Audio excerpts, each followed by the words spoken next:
difficulty with a hook is that it can feel good and powerful coming off the club face, but not always turn out well. It's caused by the club moving from the inside in the downswing to the outside in the follow through with a closed club face, such that it feels like the club is coming from behind the player. Sometimes it's called getting stuck. Unintended hooks and draws are what better players often face. They've overcome the initial tendency of most beginners to swing outside in, but they've overdone it a bit and started approaching the ball too much from the inside out. Hooks are usually generated by a loop where the player takes the club back outside and then loops inside in the downswing. Right-handers swing out to right field. You need to find an option for eliminating a hook that's comfortable for you. To be effective, it must improve club face alignment and improve path. With any swing change, I recommend that you visualize frequently the new move both on and off the golf course.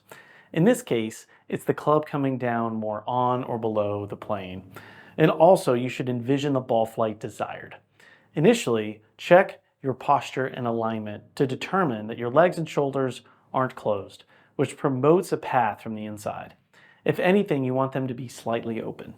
A ball position that isn't too far backwards, which encourages the club face to catch the ball before completing its arc and throw it to the right for a right-hander. Grip is more neutral to weaker, which reduces the rollover of the forearms and hands at impact, and of course, the resulting closure of the club face. And finally, be certain you're not re-gripping in the backswing. For some reason, a fault of players who hook is loosening of the grip on the backswing and repositioning it on the downswing. I don't see it among slicers, but for some reason it's quite common with players who hook the ball. Check the club face alignment at address. Some players start with a closed club face, so a hook will be inevitable at impact. Be certain the club face is square as you take the club away. Open your stance, which will promote more of an inside takeaway and an outside downswing. But I caution you not to take the club inside too far on the takeaway, as it can cause other problems. Open the club face a bit at waist high in the backswing, although it should still point slightly to the ground. Feel the lead arm pulling the club down and dominating the trail arm. Rotate the body more quickly through transition so the club pops out more on or above the plane. Feel more arm extension and less wrist rotation through and after impact. If you look at your swing down the line video, as the club passes your body, you should see the club face looking back at you. If it's closed or rotated over too much, you're releasing it too much.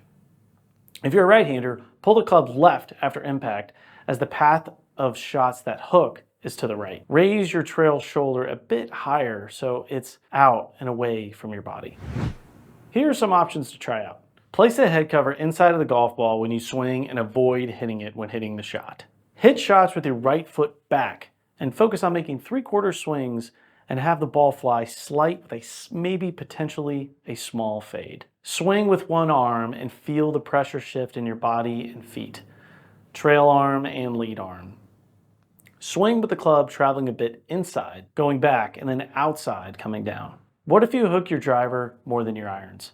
It's because your driver is longer. You stand further from the ball and you play it more toward your lead foot so you can hit up on it, versus irons when you hit down. And it's an extreme shot with the driver that can result in an abrupt hook or what's called a duck hook. The driver will almost always curve more than the irons with the same motion, but the same options to fix a hook apply to both drivers and irons. And finally, a word about setting your driver to an open face position. I've seen a lot of players do it, but I don't believe in it. You will only correct a hook by training your mind and body on a correct swing path and club face alignment. An artificially closed face will either need to be manipulated to square during the swing or cause you to pull shots. Manipulation is bad in that it throws off other aspects of your swing, and pulled shots are difficult to deal with as they go further and usually find trouble. So quick fixes like club face alignment and the claims that you often hear about fixing a hook quickly in just one swing are not realistic. They don't work. It takes visualization as well as time and effort to get path and club face approaching the ball properly. Please let us know if we can help.